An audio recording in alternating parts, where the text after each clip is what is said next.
अभी जो मैं आपको टॉपिक बताने जा रही हूँ ये एग्जाम के पॉइंट ऑफ व्यू से बहुत ही इंपॉर्टेंट होता है। हर साल ये इंपॉर्टेंट टॉपिक में रहता है।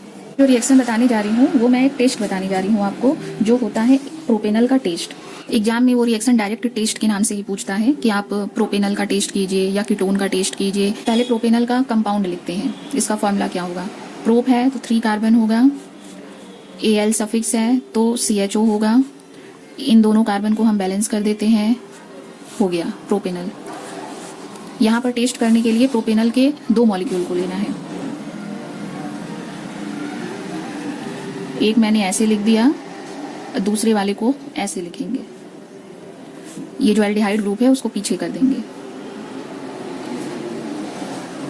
और डाइल्यूट NaOH के प्रेजेंस में रिएक्शन करवाएंगे। तो थोड़ा सा अमाउंट डाल देते हैं रिएक्शन कंप्लीट होने के लिए। एल्डिहाइड ग्रुप के बाद जो कार्बन होता है उसको अल्फा कार्बन कहते हैं। यहाँ भी एल्डिहाइड ग्रुप के बाद जो कार्बन होगा वो अल्फा कार्बन होगा। ये ऑक्सीजन पे माइनस चार्ज होता है तो इधर बॉन्ड को शिफ्ट करेंगे। यहाँ माइनस आया, यहाँ प्लस, एक बॉन्ड ब्रेक हो जाएगा, एक बॉन्ड बचेगा। यहाँ पर हाइड्रोजन पे प्लस होता है तो इस बॉन्ड को इधर शिफ्ट करेंगे। कार्बन माइनस हो गया और ये प्लस हो गया। जैसी जरूरत रहती है वैसा बॉन्ड शिफ्ट कर देते हैं। यहाँ सिंगल बॉन्ड है तो ये हाइड्रोजन यहाँ से निकल जाएगा और इस पर प्लस है तो ये यहाँ ऑक्सीजन जिसके पास माइनस है वहां आकर जुड़ जाएगा। तो ये बन गया CH3 CH2, फिर C, यहाँ एक ही बॉन्ड बचा, एक टूट गया, यहाँ OH लिख दिए। ये हाइड्रोजन को हम यहाँ नीचे लगा देंगे, अब बाकी जो बचा है सब उसी तरह लिख देंगे। इसमें कुछ निकलता नहीं है, पूरा आपस में कंडेंस हो जाता है, इसीलिए इस रिएक्शन को सेल्फ एल्डोल कंडेंसेशन भी कहते हैं। और इसको अगर इसका पूरा IUPAC नेम नहीं लिखना है तो इसको सिर्फ एल्डोल भी लिख सकते हैं।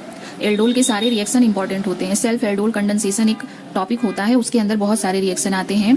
अभी तो यहाँ मैंने इंपॉर्टेंट में आपको प्रोपेनल का बताया, इसमें इथेनॉल का और प्रोपेनोन का ये सब भी आता है, उसका मैकेनिज्म भी होता है।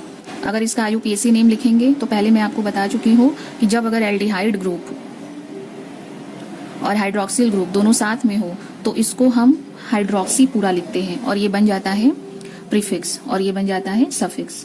तो नंबरिंग यहीं से स्टार्ट करेंगे, 1 2 3 4 5।